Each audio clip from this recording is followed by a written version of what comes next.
जन्म जयंती अवसर में समस्त मोर हार्दिक शुभेच्छा और शुभकामना। यह लिखिं श्रीमती विजयलक्ष्मी पट्टनायक। मते रक्त दियो मु तुमको स्वाधीनता देवी।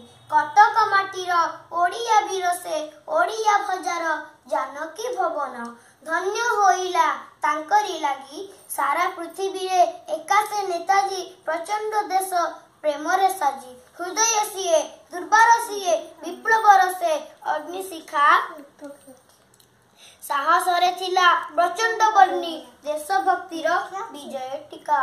अहिंसा रे हेब भारत स्वाधीन विश्वास तांकर आसिला नाही। गांधी को नीति मन को गलानी आजाद हिंदी गढ़िले जाई। गांधी को ठारू अधिक कषण लभिथिले सीए जीवन जाक। भारत बाहरे एकत्रित कले पीढ़ी की विरुद्धे देले जे डाक। उग्र जातीयता उग्र देश प्रेम स्वार्थ त्यागर मूर्ति सीए।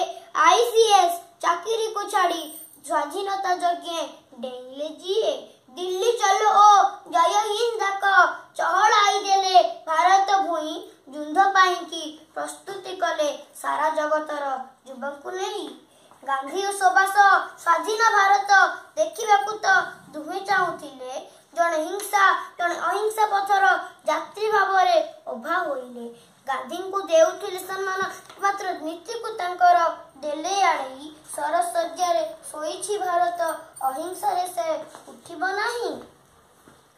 गांधी को ठारू अधिक कष्ट त्याग थिला तांकरी जीवन रे। कंकाल देहे जीवन भरिले हंकार देले जय हिंद।